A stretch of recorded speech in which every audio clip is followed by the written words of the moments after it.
अब यो लेक्चरमा चाहिँ के डिफाइन गर्न खोज्दैछु भन्दाखेरि यदि हामीले फाइनल इयर प्रोजेक्टमा survey design and estimation of road गर्दैछौँ भन्दाखेरि त्यो प्रोजेक्टमा जेनरल टास्कहरू के छ म यो लेक्चरमा डिफाइन गर्दैछु।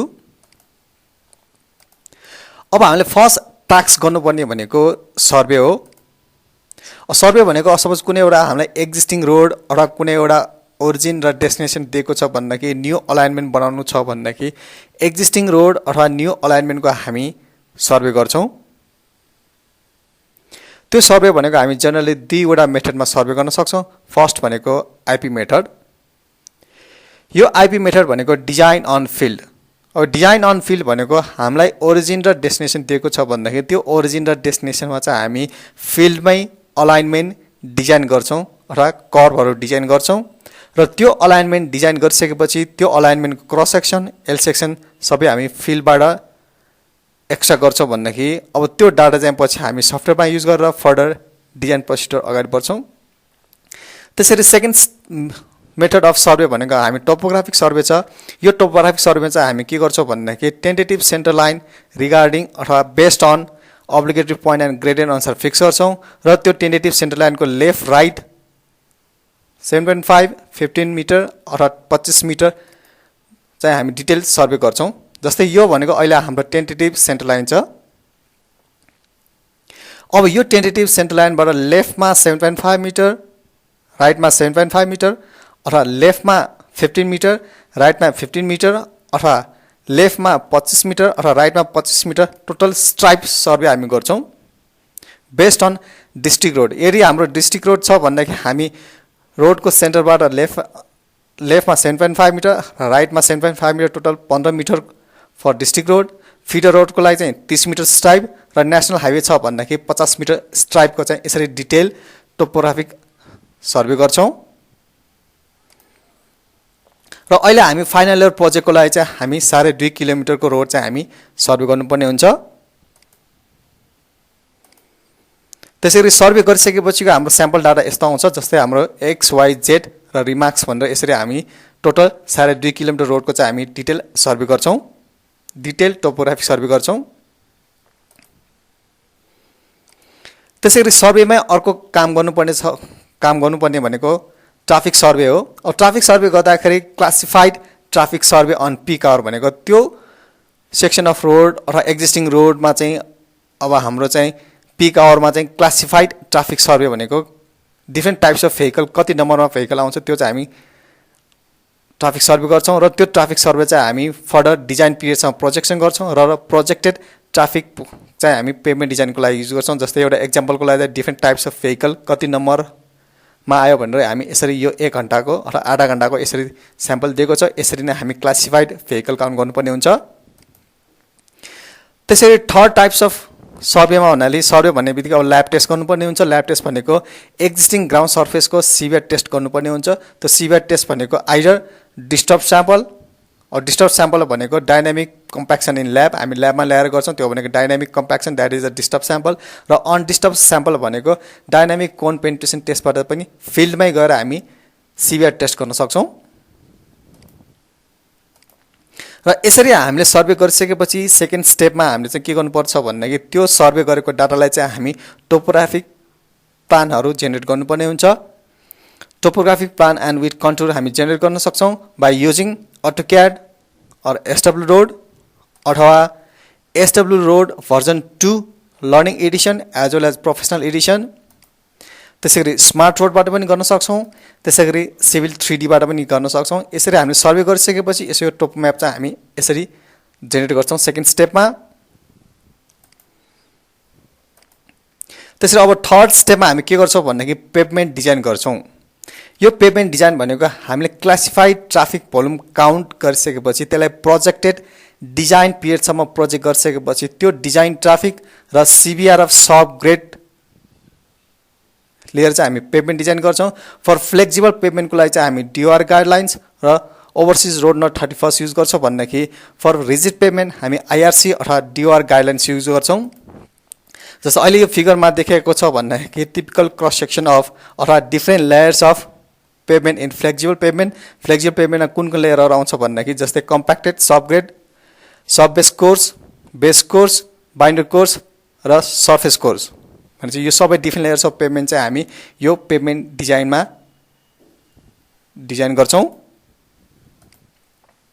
त्यसैगरी फोर्थ स्टेप अथवा फोर्थ टास्क भनेको क्रस ड्रेनेज डिजाइन गर्छौं। अब यो क्रस ड्रेनेज डिजाइन गर्नुभन्दा पहिला हामीले के गर्नुपर्छ भन्दाखेरि हाइड्रोलोजिकल एनालाइसिस गर्नुपर्ने हुन्छ। हाइड्रोलोजिकल एनालाइसिस भनेको हाम्रो अलाइनमेन्ट एरियामा चाहिँ पानी पर्दाखेरि कति पानी फ्लो हुन्छ, कति पानी रन अफ हुन्छ भनेपछि पहिला हामीले के गर्नुपर्ने हुन्छ भन्दाखेरि क्याल्कुलेसन अफ क्याचमेन्ट एरिया भनेपछि हाम्रो यो अलाइनमेन्ट रोडको चाहिँ क्याचमेन्ट एरिया कति छ र त्यो हाम्रो साइडमा चाहिँ म्याक्सिमम रेनफल इन्टेन्सिटी कति छ त्यो निकाल्छौं। त्यो निकालिसकेपछि maximum design run off discharge निकाल्छौं र maximum design run off discharge निकालिसकेपछि अब हामी हाइड्रोलिक एनालाइसिस गर्छौं। हाइड्रोलिक एनालाइसिस भनेको हामी लङ्गिट्युडनल साइड ड्रेन डिजाइन गर्छौं।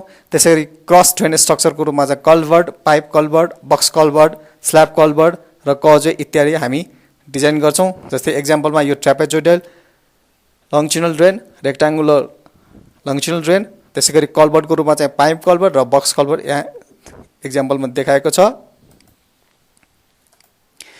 त्यसैगरी फिफ्थ टास्क भनेको के छ भन्दाखेरि हामी रोड डिजाइन गर्नुपर्ने हुन्छ। Road design can be done as per Nepal road standard 2070 और नेपाल रोड स्ट्यान्डर्ड 2071। यदि हामीले नेशनल हाइवे र फिडर रोड डिजाइन गर्दैछौँ भनेदेखि NRS 2070 फलो गर्छौं। त्यसैगरी यदि हामीले चाहिँ डिस्ट्रिक्ट रोड अथवा भिलेज रोड हामी डिजाइन गर्दैछौँ भनेदेखि नेपाल रोड स्ट्यान्डर्ड 2071 चाहिँ हामी फलो गर्छौं। अब डिजाइन सफ्टवेयरको युजमा चाहिँ हामी के युज गर्छौं भन्दाखेरि इन्टेन्सिभ रोड डिजाइन सफ्टवेयरको रूपमा चाहिँ हामी SW road version 2, smart road र सिभिल 3D बाट युज गर्न सक्छौं भन्दाखेरि यो SW रोड भर्जन 2 र स्मार्ट रोड भनेको हाम्रो नेपाली सफ्टवेयर हो जुन अहिले नेपालमा वाइडली युज भएका रोड डिजाइन सफ्टवेयर मध्ये यी दुईटाहरू नै हुन्।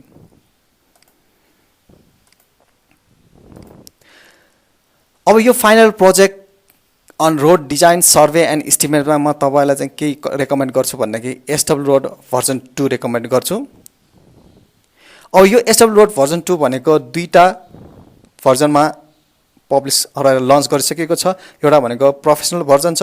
त्यो प्रोफेसनल भर्जन भनेको हामीलाई की चाहिने हुन्छ र त्यो की इन्क्लुडिङ प्याड लगभग 35,000 मा किन्न पाउँछ भन्दाखेरि त्यसैगरी अर्को भर्जन भनेको फ्री लर्निङ एडिसन छ जुन चाहिँ हामीले इजिली डाउनलोड र इन्स्टल गर्न सक्छौं र यो लर्निङ भर्जन भनेको हामी प्रोफेसनल भर्जनकै रूपमा चाहिँ क्यापेबिलिटीमै युज गर्न सक्छौं विथ सर्टेन लिमिटेसन। तर त्यो लिमिटेसनले हाम्रो फाइनल प्रोजेक्ट चाहिँ कम्प्लिसनमा कुनै असर पर्दैन। अब यो SW रोड भर्जन 2 चाहिँ म किन रेकमेन्ड गर्छु भन्दाखेरि किनकि मैले यो SW रोड भर्जन 2 को सबै ट्युटोरियल अगाडिदेखि फाइनलसम्म भिडियो ट्युटोरियल बनाइसकेको छु र त्यो भिडियो ट्युटोरियलको लिंक माथि लिंकमै देखाइसकेको छ भन्दाखेरि त्यो लिंक फलो गरेर हामीले चाहिँ SW रोड भर्जन 2 चाहिँ डिटेल अगाडिदेखि लास्टसम्म हामी सबै सिक्न सक्छौं। अब यो SW रोड भर्जन 2 मा रोड डिजाइनमा के गर्नुपर्छ? फर्स्टमा हामी यो अलाइनमेन्टहरु डिजाइन गर्नुपर्ने हुन्छ। त्यसैगरी यो प्रोफाइल डिजाइन गर्नुपर्ने हुन्छ। त्यसैगरी क्रस सेक्सन, अब यो क्रस सेक्सनमा डिफरेन्ट कम्पोनेन्ट जस्तै अब ड्रेनहरु छ भने ड्रेन राख्नु पर्यो। त्यसैगरी रिटेन स्ट्रक्चरहरु, फुटपाथहरु, रेलिङ बारहरु जे कम्पोनेन्टहरु राख्नुपर्ने हुन्छ हामी यो क्रस सेक्सनमा इन्सर्ट गर्छौं। त्यसैगरी अब ड्रइङ अब डिजाइनहरु सबै फाइनलाइज भइसकेपछि हामी ड्रइङहरु एक्सपोर्ट गर्छौं, क्वान्टिटी एस्टिमेट गर्छौं, रेट एनालाइसिस गर्छौं र कस्ट एस्टिमेट सबै अब हामी यो SW रोड भर्जन 2 मै गर्न सक्छौं।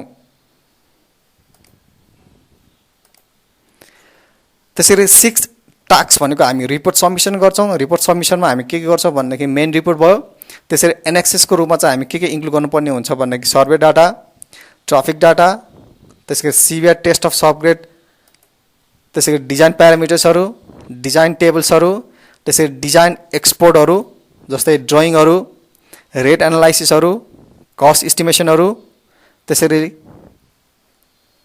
लेआउट डाटाहरु हामी सबै चाहिँ एक्सपोर्ट गर्नुपर्ने हुन्छ। त्यसैगरी अर्को लास्ट टास्क भनेको हामीले गर्नुपर्ने भनेको layout.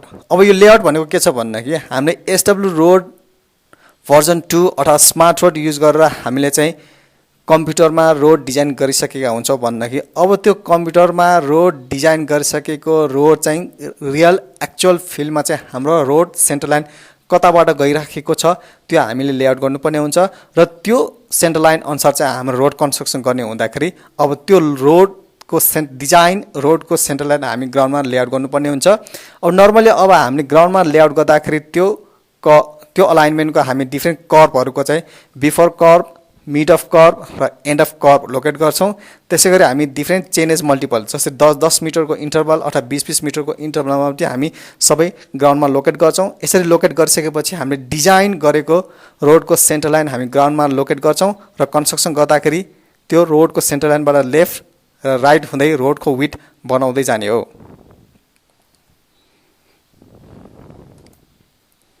Please like, share and subscribe my channel for more lectures. Thank you.